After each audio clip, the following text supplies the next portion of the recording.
Hey everyone, and welcome back to the channel. Today we're diving deep into the incredible life and career of a hockey legend whose story is frankly a jaw-dropping mystery to many. Robert Frank Nevin, better known to the hockey world as Bob Nevin. Get ready, because we're not just talking stats here. We're talking about a man who embodied grit, leadership, and a quiet brilliance that arguably deserves far more recognition than he's received. So, buckle up, because we're about to explore why Bob Nevin, a two-time Stanley Cup champion, an NHL captain for years, and a consistent 20-goal scorer, is still bafflingly on the outside, looking in when it comes to the Hockey Hall of Fame. It's a narrative filled with incredible highs, unexpected twists, and a legacy that continues to resonate decades after he hung up his skates. And woven throughout his remarkable journey are threads of poignant moments, unforeseen challenges, and a quiet strength that made him a legend not just for his play, but for his character in the face of life's most profound tragedies. Born on March 18, 1938, in the humble beginnings of Timmins Cochrane District, Ontario, or perhaps South Porcupine. The exact birthplace is a minor historical debate, but what's undeniable is that from these northern Ontario roots, a true hockey powerhouse would emerge. Bob was a Pisces, for those who track that kind of thing, and he carried that intuitive, adaptable, and often resilient spirit throughout his extensive career. His life began with the world on the brink of significant change, and his family, like many, felt the ripple effects of global events. When Bob was just 4 years old, his family made a crucial move to North York. This wasn't just a change of scenery, it was necessitated by his father's brave decision to serve in World War II. Imagine a young family uprooting, the father going off to war, and two young boys, Bob and his brother John, finding solace and joy in the simple icy expanse of a frozen marsh near their new home on Glen Park Avenue. This wasn't some pristine regulation rink. This was raw, unfiltered pond hockey, the kind that forges character and teaches you to love the game with every fiber of your being, no matter the conditions. It's where the stick handling, the passing, the shooting, and the sheer joy of gliding on ice first took root, a fundamental, almost primal connection to the sport that would define his life. The absence of his father during those formative years, while a common experience for many during wartime, undoubtedly shaped Nevin's early sense of independence and resilience. It instilled in him a quiet determination, a need to find stability and purpose in a world that often felt uncertain. The hockey rink, whether a frozen marsh or a structured arena, became his sanctuary, a place where he could exert control and excel, even when the world around him was in flux. From those icy marsh adventures, Nevin transitioned to organized hockey, stepping onto the more structured ice of the Glen Long Arena. He played for Tabernacle Church in a church league, and it was here, amidst the shouts of amateur hockey, that destiny intervened. A scout, a man named Mr. Humphreys, saw something special in the young Nevin, a spark, a talent, a work ethic that set him apart. This discovery quickly propelled him into the Metropolitan Toronto Hockey League, where he joined the Shopsies team. The ascent was rapid. By the age of 12, the prestigious Toronto Maple Leafs organization had already placed him on their protected list for young players. Think about that for a moment. 12 years old, and one of the most iconic franchises in hockey history had already earmarked you as a future superstar. That's not just talent. That's potential recognized early, a clear sign that even at such a tender age, Nevin was demonstrating an exceptional grasp of the game and an ability that hinted at greatness. This early recognition, while validating, also placed immense pressure on a young boy. The weight of expectations, even from a distance, could be crushing. Yet Nevin, with that innate composure, seemed to thrive under it. He didn't just meet expectations, he consistently exceeded them, driven by an internal fire that burned brightly on the ice. His journey through the junior ranks was a testament to this burgeoning talent. In 1953, he honed his skills playing Junior B hockey with the Weston Dukes. Then, at the incredibly young age of 16, he made the jump to the Toronto Marlboros, an elite junior team. And here's a cool little detail that gives you a sense of the era. He was paid $2.50 per game.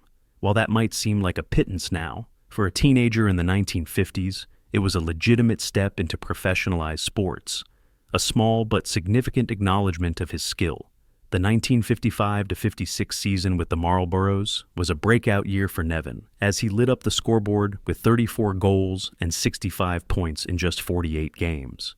These numbers aren't just good, they're dominant, showcasing his offensive prowess and hinting at the prolific scorer he would become. His time with the Marlboros wasn't his only stepping stone before the NHL. He also had a stint with the Rochester Americans in the American Hockey League, further refining his game and preparing for the ultimate challenge of the National Hockey League.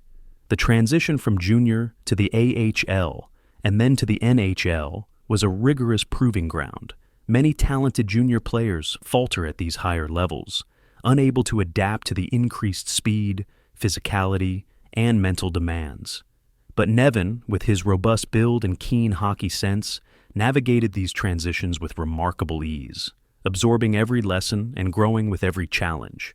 He wasn't just surviving, he was thriving, laying the groundwork for a truly remarkable professional career. The call-up to the NHL finally came in the 1957-58 season, and Bob Nevin officially joined the Toronto Maple Leafs. While his initial seasons involved some time bouncing between the NHL and the minors, his first full NHL season in 1960-61 was nothing short of spectacular. He exploded onto the scene with 21 goals and 37 assists, accumulating 58 points. This incredible rookie performance earned him a second-place finish in the Calder Memorial Trophy voting, the award given to the NHL's most outstanding rookie. What's even more remarkable, he finished second only to his own teammate, Dave Keon, another legendary Maple Leaf. Imagine two future stars, side by side, making an immediate impact on the league. This wasn't just a good start. It was a powerful statement that Nevin was here to stay. He was a perfect fit for the hard-nosed, disciplined style of hockey that defined the Leafs under Punch Imlach. His two-way game, his willingness to go into the tough areas, and his quiet leadership quickly made him indispensable. During his time with the Leafs, Nevin formed a formidable and highly effective offensive line with two other hockey giants, Red Kelly and Frank Mahovlich. This trio wasn't just good, they were part of the core that brought glory back to Toronto. Nevin's contributions were instrumental in the Maple Leafs winning 2 consecutive Stanley Cups in 1962 and 1963. These weren't just token appearances, he was a vital part of those championship teams, known for his robust two-way play, meaning he was equally adept at scoring goals as he was at shutting down opponents and playing responsible defense. In an era where players specialized more, Nevin's versatility made him invaluable. He wasn't just a scorer, he was a complete hockey player, a true asset on both ends of the ice. And here's a quirky, almost unbelievable anecdote that perfectly illustrates the early adoption of technology and Nevin's dedication. Bob Nevin was one of the very first NHL players to wear contact lenses. And in a moment that sounds like something out of a comedy sketch, a game in 1962 actually had to be paused so everyone could search for his fallen contact lens. Imagine the scene, grown men in skates scrambling on the ice, desperately trying to locate a tiny piece of plastic. It's a funny story now, but it also speaks to his commitment to the game, pushing through vision challenges long before custom visors and modern corrective surgeries were common. It highlights his pragmatism and his unwavering focus on the game, even when faced with an unusual impediment. He wouldn't let something like a lost contact lens sideline him. He'd stop the entire game if necessary to get back in the action. That's dedication. However, the world of professional sports is rarely static, and sometimes even key players get moved. In February 1964, Nevin was part of a blockbuster trade that sent shockwaves through the league. He, along with Dick Duff, was traded from the Leafs to the New York Rangers in exchange for Andy Bathgate. This was not just a trade. For many, it was a profound shift, the beginning of a perceived decline for the dominant Maple Leafs. According to his former teammate Dave Keon, this trade was seen as the beginning of the decline for the Maple Leafs. Think about the emotional toll such a move takes. Nevin had been a core part of a championship dynasty. He had contributed significantly to 2 Stanley Cups. He was a Toronto boy, having grown up practically in the Maple Leafs' backyard. To be suddenly uprooted, sent to a rival team, undoubtedly carried a heavy emotional weight. It was a pivotal moment, signaling the end of an era for Nevin in Toronto and the beginning of a new chapter in the bright lights of New York City. The trade was a business decision, cold and calculated. But for the players involved, it was a disruption to their lives, their routines, and their deeply forged loyalties. Nevin, ever the professional, accepted the move with grace. But the underlying disappointment of leaving a team he helped build into a champion must have lingered. This moment, a professional uprooting from a successful, familiar environment, can be a quiet tragedy for an athlete, even if it leads to new successes. His arrival in New York marked a truly transformative period for both Nevin and the Rangers organization. He spent 7 crucial years in Manhattan, and during this time, he cemented his legacy not just as a skilled player, but as an undeniable leader. Bob Nevin was profoundly respected, both on and off the ice. His calm demeanor, his unwavering work ethic, and his natural ability to inspire those around him quickly made him a cornerstone of the Rangers franchise. This leadership was formally recognized when he began a 6-year tenure as the captain of the New York Rangers in the 1965-66 season. To wear the C for an Original Six franchise, especially in a demanding market like New York, is a tremendous honor and responsibility, a testament to the trust and respect he commanded from his coaches and teammates. In a city known for its demanding fan base and relentless media scrutiny, Nevin remained a beacon of stability and professionalism. He wasn't the loudest voice in the locker room, but his actions spoke volumes. He led by example through his consistent effort, his unselfish play, and his unwavering dedication to winning. This period was not without its struggles for the Rangers as a franchise, but Nevin's captaincy provided a much-needed steady hand. As captain, Nevin continued to demonstrate his offensive prowess, surpassing the 20-goal mark in 5 different seasons with the Rangers. His best scoring season in New York came in 1968-69, when he notched an impressive 31 goals, playing on a dynamic line with Dave Ballon and Walter Keitzuk. This was an era of intense competition, and Nevin consistently delivered. By the 1970-71 season, his leadership and consistent play helped guide the Rangers to an outstanding 107 points, cementing their status as one of the NHL's elite teams. He wasn't just a star player, he was the heartbeat of a winning team, driving them forward through sheer determination and skill. He embodied the perseverance required to turn a struggling franchise into a contender, a feat that often goes overlooked when purely comparing individual statistics. His impact on the Rangers went far beyond what showed up on the score sheet. He helped cultivate a winning culture. But the winds of change blew again. In May 1971, Nevin was traded to the Minnesota North Stars in exchange for Bobby Rousseau.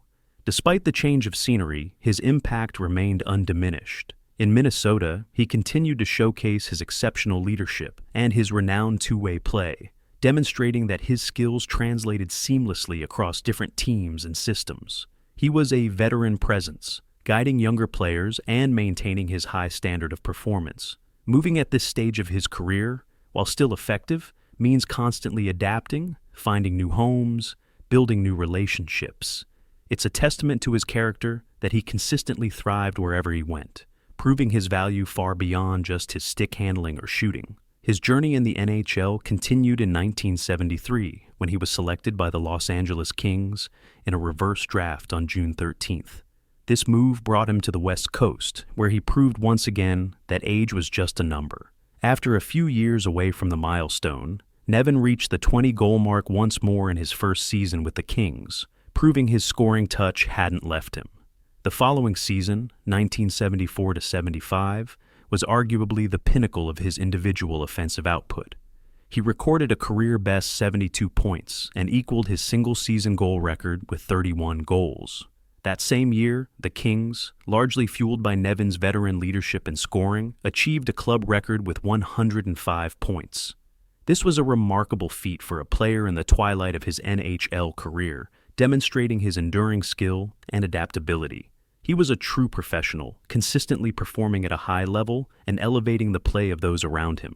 For a player who debuted in 1957, still achieving career highs almost 2 decades later, it speaks volumes about his conditioning, his dedication, and his pure love for the game.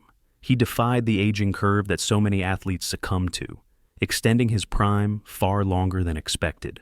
The 1975-76 season marked Nevin's final campaign in the NHL, but his passion for the game wasn't yet extinguished. He made a foray into the rival World Hockey Association, WHA, joining the Edmonton Oilers for the 1976-77 season. However, his time in the WHA was short-lived, and here's where another subtle tragedy of an athlete's career comes into focus. After playing just 13 games for the Oilers, a fractured collarbone forced him into retirement. It was an abrupt, injury-enforced end to an illustrious playing career, not a planned farewell. For an athlete of Nevin's caliber, whose identity was so deeply intertwined with the game, being forced out by injury rather than choosing his own retirement must have been a profoundly difficult moment. The physical pain of the collarbone was certainly present, but the emotional pain of having his career snatched away prematurely, even after such a long and distinguished run, would have been immense. It was an unfortunate end to an illustrious playing career, but one that couldn't diminish the incredible legacy he had already built. Let's take a moment to truly appreciate the sheer scale of Bob Nevin's career. Across 18 professional seasons, he played a staggering 1,128 regular season NHL games. In that time, he amassed an incredible 307 goals and 419 assists, totaling 726 points in his NHL career. And in the high-stakes environment of the playoffs, he added another 34 points in 84 games. He also, as we mentioned, clinched 2 Stanley Cup championships. Beyond his playing days, he even dipped his toes into coaching, serving as an assistant coach for the Los Angeles Kings during the 1976-77 season, sharing his vast knowledge and experience with the next generation. These numbers, combined with his leadership in two-way play, paint a picture of an extraordinarily successful and impactful career. So, why, with a resume like that, is Bob Nevin not in the Hockey Hall of Fame? This is where the mystery deepens, a quiet tragedy of oversight. The consensus among many hockey historians and fans is that Nevin's exclusion from the Hockey Hall of Fame is a perplexing mystery. It's not just about the numbers, which are undeniably impressive for his era. It's about the totality of his contributions. In the 2009 book, 100 Ranger Greats, the authors ranked Nevin as the 51st best player out of 901 New York Rangers who had played in the team's first 82 seasons. That's a powerful endorsement from those who meticulously study the franchise's history. He was celebrated for his exceptional character, his undeniable skill, his unwavering toughness, his powerful leadership, and the remarkable composure he displayed throughout his entire playing career.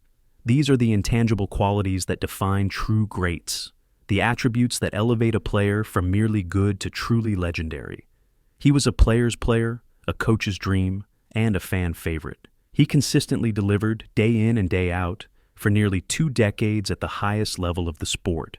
His peers respected him, his coaches relied on him, and his impact on every team he played for was profound.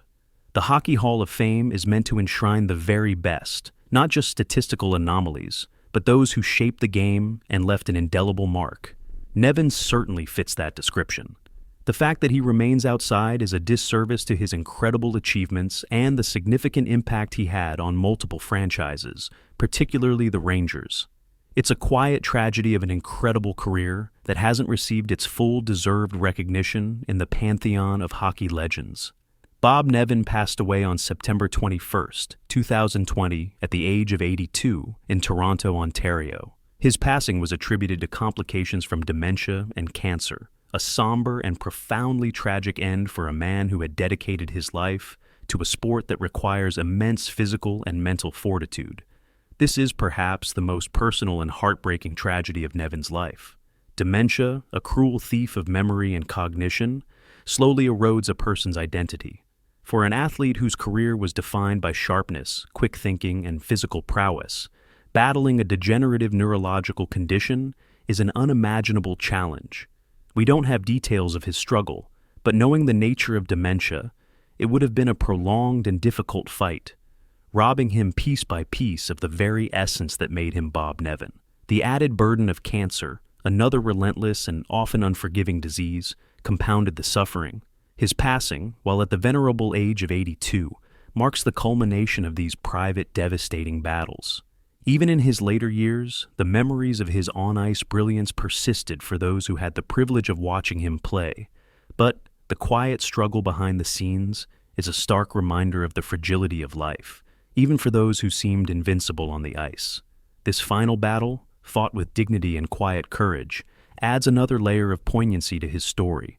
And finally, for a touch of local connection, it's interesting to note Bob Nevin's link to the Emery community.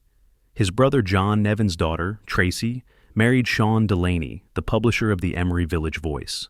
It's a small detail, but it highlights how even the lives of professional athletes are woven into the fabric of everyday communities, creating connections that extend beyond the arena.